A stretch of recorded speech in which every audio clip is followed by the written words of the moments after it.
I really like Vivek. Yeah, I haven't given him a chance really since since our last conversation. We didn't talk about him per se, but you're like on the RFK train for now. Good for you.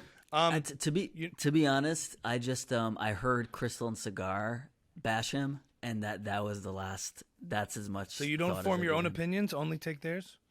I don't have time to form my own fine. opinions. But tell me, remember when Nachman on our episode said, I'm in with Vivek?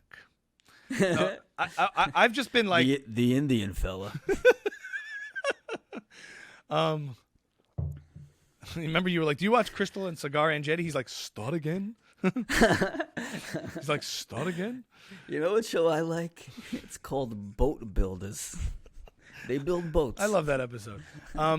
By the way, so I want to hear their take on it. Tell me what you heard. But in general, my thing is, not only is he like a young guy, he's somebody who's like, he's like fresh blood in this and energy and all that kind of stuff.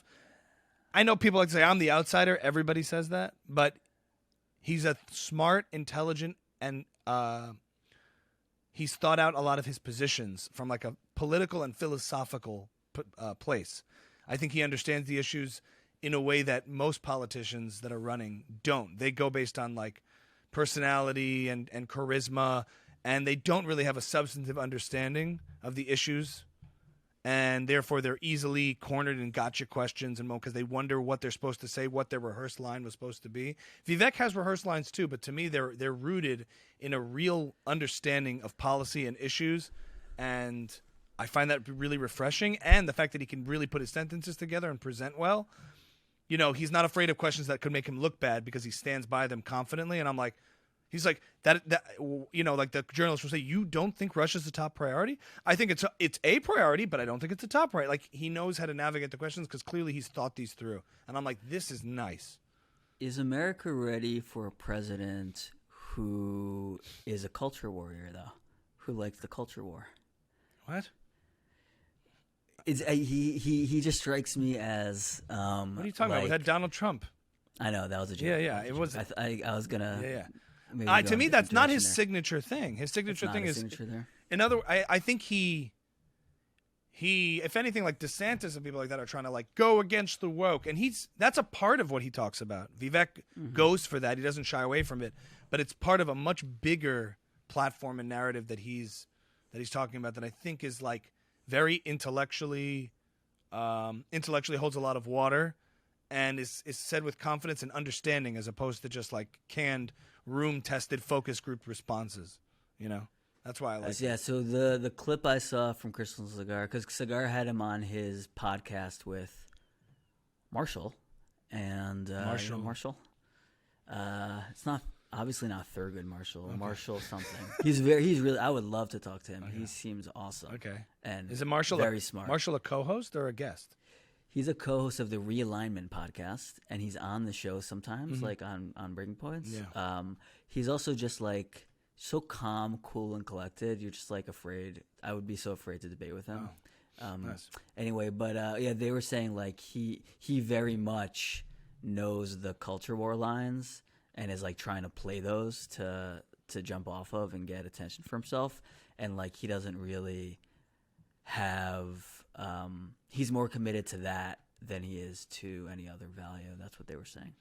Maybe that's changed. What they said. I thought that was their critique of him, because then they're not really listening to most of his stuff.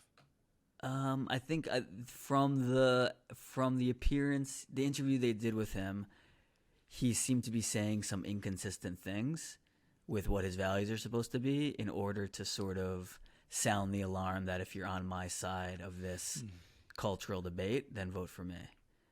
And so they were like pretty unimpressed with him. They were like kind of pissed at him, actually. Maybe he pivoted. Maybe he changed a little bit. Maybe Cigar, because they're both Indian. Are they both the same? So he's like, you're out there repping for us, and he was just 100% had a bias towards going after someone he doesn't agree with. Is Cigar though more to the right than Crystal?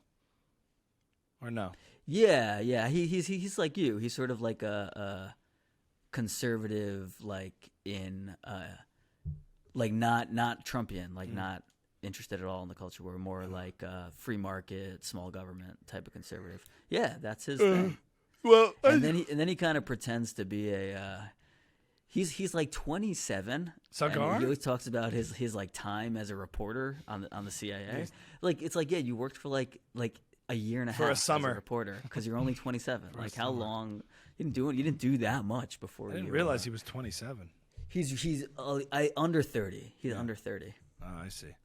Well, I'm throwing him with Vivek for now. If there's a guy, All right. because I just like the fact that he's kind of fearless in his sort of, he's willing to take positions that are historically, politically supercharged and controversial, but he just says it. And then when you just say it and just say, no, I stand by that.